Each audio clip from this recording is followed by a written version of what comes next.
Hello. I'm going to talk today a little bit about how do you get on the roof, because that's one of the biggest problems we face as amateurs getting up on the roof. You can see our test house here, all the trusses are up, and this will be followed with us doing work on the roof. So we did try a couple of options which are typically used, and one is a safety harness, which we still have. The problem with that is you need to have a place to connect the harness to, and even if we used it, we found psychologically we weren't as comfortable and we needed something better.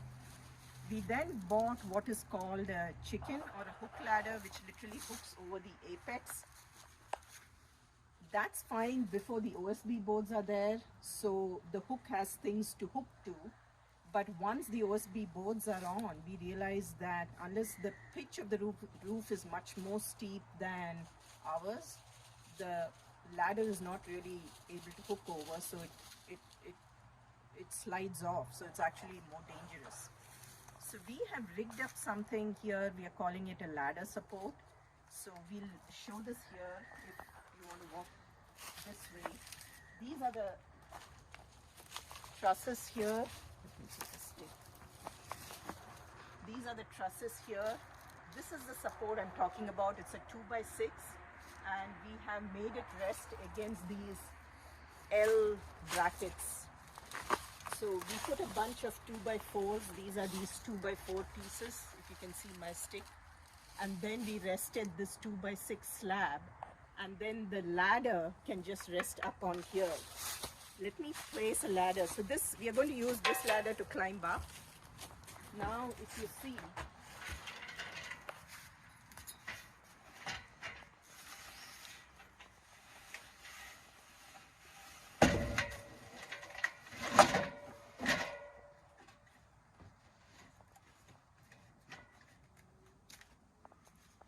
that's it, that's up there. I just have to reposition it properly.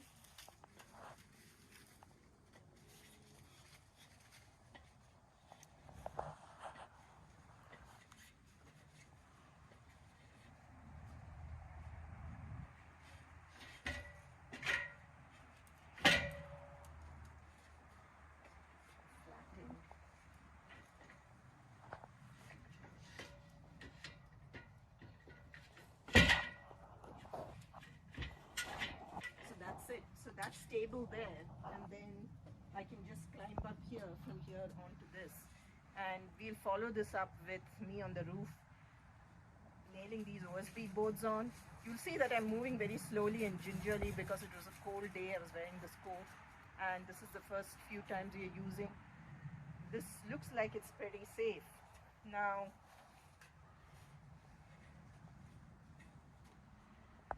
we can choose to remove this once we finish construction on the roof, but we decided we might want to leave it on. So we'll cut all these L brackets to be uniform so it looks nice, and then we'll make it into a feature, like if we could put lights around it or something. So what that helps with is if we have to go back up to do repairs, it'll be easy to go up there. Is there anything else you want to say? Catching leaves. Oh yes, now if you can see, there was one mistake we made when we initially put these supports up, is we put it flat against the OSB sheet. So if you see, this is where the OSB sheet ends, and we had initially put this flush against the bottom of the OSB sheet. There are two issues with that. One is when we tile, eventually, the first row of tiles will have a bit of an overhang, 1 or 2 inches. So we'll have to move all of this whole assembly further down.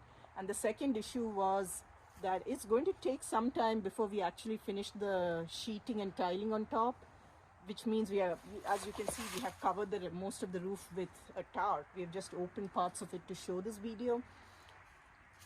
The problem is we still have leaves and water which falls, and ideally we wanted to just, whatever penetrates the tarp will fall on the OSB. We wanted to just slide down and fall down, but when it is flush with it, it all collects up there and actually starts rotting the OSB sheet. So we need to leave a gap. So this time, so now we have learned a lesson, and we're leaving, what is it? It's almost like a 5-inch gap here, and that's good enough. So even if we put a tool, that gap is not huge. So you can see my stick coming out here from the gap. Even if, say, we are using a nailing gun or something and we place it up there, it slides down, this can still catch it. So the gap is not too wide, so your tools which slide down don't fall through.